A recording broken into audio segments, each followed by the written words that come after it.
ఎవరికీ రాకూడని కష్టాలు, ఓదార్చిన ఆగని కన్నీళ్లు వాళ్ళవి. చిన్నప్పటి నుంచి కాళ్ళు చేతులు పనిచేయవు, ఆపై కోలుకోలేని దెబ్బలు. సపర్యలు చేసే తల్లి చనిపోవడం వల్ల పుట్టెడు దుఃఖంలో కూరుకుపోయారు. ఎవరైనా చేయూతనిస్తేనే తప్ప బతుకు సాగించలేని దివ్యాంగులైన అక్కాతమ్ముళ్ల దీనగాథపై ఈటీవీ కథనం.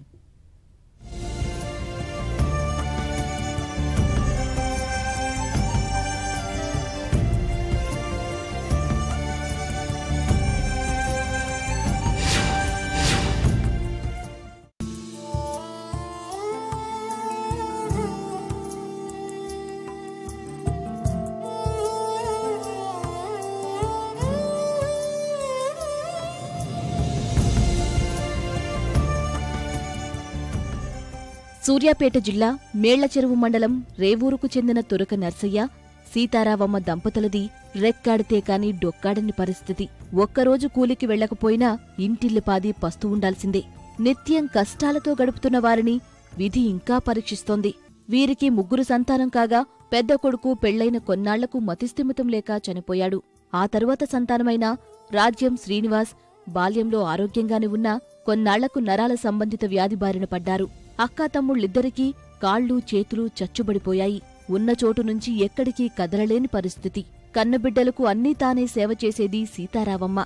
ఓవైపు వారికి సపర్యలు చేస్తూ మరోవైపు కూలీ పనులకు వెళుతూ 40 ఏళ్లపాటు కుటుంబాన్ని నెట్టుకొచ్చింది. చిన్నప్పటాల నుంచి బాగానే ఉన్నాం. కొన్ని రోజులు అయిన తర్వాత చచ్చుకొచ్చినాయి. నేను చేసుకోలేకపోతున్నాం పనులు. మా అమ్మ అన్ని చేసి పనికి పోయేది, క్యాన్సర్తో చనిపోయింది. మా నాన్న కాలు ఇరిగింది, మా నాన్నకు కూడా చేత కావట్లేదు. మా వదిన గారే చేస్తుంది. ఇప్పుడు ఎవరు లేరు చేసేవాళ్ళం. పింఛన్తో అయ్యే ఇంకా తింటాం, అన్నిట్లో కోటా బియ్యం వండుకుంటాం. రోజు బాగుంటే ఒక రోజు బాగోదు, మందులు వాడతాం మేము. మా వదిన గారు ఇక స్నానం కనుక చేపియాలన్నా ఇప్పుడు ఆమె చేపిస్తుంది.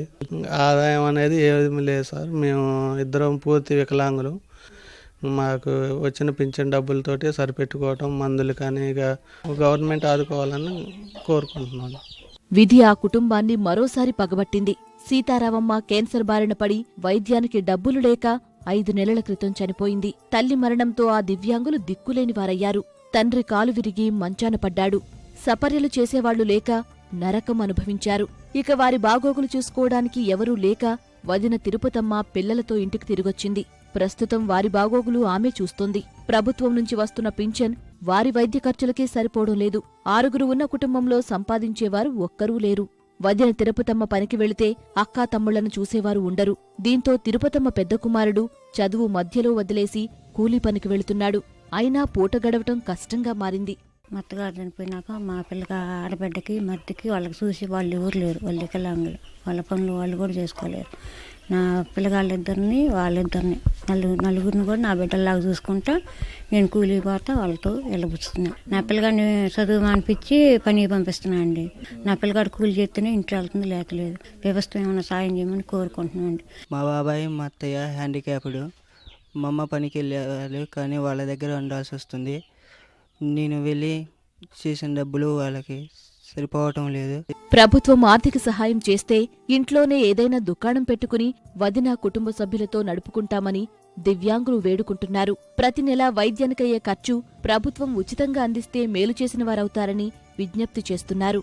విధి చిన్నచూపు చూసిన వారిని ప్రభుత్వం ఆదుకోవాలని స్థానికులు కోరుతున్నారు. వాళ్ళేం పని చేయలేవరు. ఎవరైనా లేనప్పుడు నేనే వచ్చి అన్నం పెడతా వాళ్ళకి. ఒక గోపి ఉండు, వాడొక్కడే పనికి వెళ్తాడు. వాడు వెళ్తేనే వాళ్ళకి వెళ్ళిద్ది. ఇంకా వాళ్ళ పరిస్థితి చాలా ఘోరంగా ఉంది. ప్రభుత్వం ఆదుకోవాలి వాళ్ళని. వీరు పుట్టుక నుంచి పూర్తి అంగవైకల్యంతో ఉన్నారు, కానీ వాళ్ళు ఎటువంటి పని చేసుకోలేకపోతుంటే వాళ్ళ అమ్మగారు ఇప్పటివరకు చూసుకుంటూ మంచి చూసుకుంటూ వచ్చింది. ఈ మధ్యన ఆమె క్యాన్సర్ బారిన పడి చనిపోయింది. దీనివల్ల వాళ్ళు చాలా ఇబ్బందులు పడి వాళ్ళ జీవితం అస్తవ్యస్తంగా తయారైంది. ప్రభుత్వం చేయూతను అందించి జీవనోపాధి కోసం ఏమన్నా ఆర్థిక సహాయం అందించవలసిందిగా ప్రభుత్వాన్ని కోరుతున్నాం. దాతలు స్పందించి సాయం అందిస్తే తమ కుటుంబాన్ని నిలబెట్టుకుంటామని దివ్యాంగులు దీనంగా వేడుకుంటున్నారు.